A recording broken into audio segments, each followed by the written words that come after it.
I am Japanese, and I'm very glad to have opportunity to speak here at the Stanford today. So, to be honest with you, I am not so good at listening to others. My wife always complains me that I don't listen to her, and my parents always told me that, hey, how many times do I have to say same thing to you when I grew up? Maybe same as you. But on the other hand, my wife is very kind. She always asks me my opinion. So for example, when we go for a drive on weekends, she always asks me, what do I want to eat for lunch? So one weekend, we went for a drive. She asked me, hey, what do you want to eat for lunch today? I said, well, today, maybe some Texas barbecue? She said, oh, that's a good idea, but let's go to Thai food today. Actually, I couldn't go with my friend last week. So I said, oh, okay, let's go Thai food today. But next weekend, we went for drive again, and she asked me same question. What do you want to eat for lunch today? So I said, well, today maybe something spicy. So how about Korean food today? She said, oh, sounds good. So let's go to Indian cuisine today. Actually, it's spicy too. So I was like, oh, okay, I like curry too. But after several times of these conversations, I learned one thing, that this is not the time for me to tell what I want to eat. But actually, this is a quiz to guess what she wants to eat, right? I think people who are laughing now had similar experience before.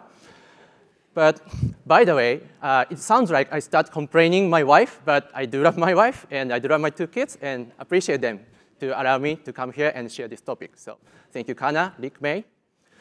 But my point here is that probably all mankind is not so good at listening to others. And what happened here was that she was asking my opinion on her A side, but at the same time, she was thinking her own idea on her B side. So whatever my response was, she already had the answer in her mind. And from that following week, I start guessing what she wants to eat, and I start putting my own voice into my pocket.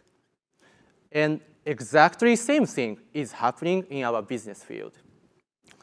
So I think many of you guys have taken a course of design thinking of Stanford. And you may remember that the first step of design thinking is reaching out the end users or the workers at the very front line, and then ask their viewpoint without your hypothesis. But I think this without your hypothesis is the most difficult point and most important point for problem solving. In many cases, when we ask their viewpoint, at the same time, we are referring to our own past experience and try to distort their true voice into our own framework and try to create our own convenient problem-solving story, which doesn't work very well. And what this was is that if we do this again and again, your users, members, or clients start to guess what we expect them to say, and they start hiding their true voice into their pocket. So at that moment, it becomes very difficult to reach their true voice, so that it becomes very difficult to identify the root cause of the problem. And then if you are in a higher position, or if you have great confidence of your experience, you should be careful about that. Because those hierarchical relationships prevent you from listening to others straight away. And also, for the startup companies that are just beginning to gather members, need to be cautious about that.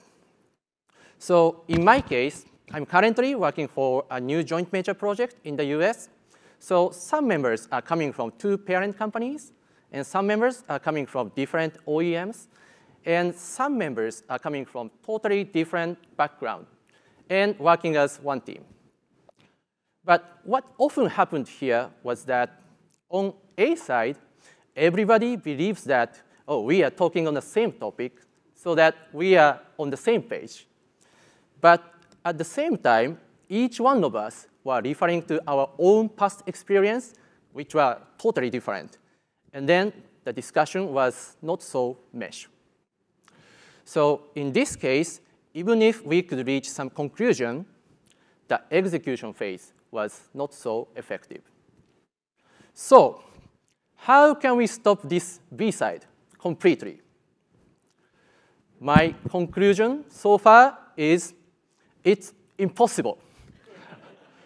But at least if we recognize that we are not so good at listening to others and respect the end users or the workers at the very front line, we call Gemba in Japanese, we can control our B side a little bit better, and we can listen to others' voice as it is. So my message today is let's recognize our B side, and please ask your partner, what do you want to eat for lunch? Thank you.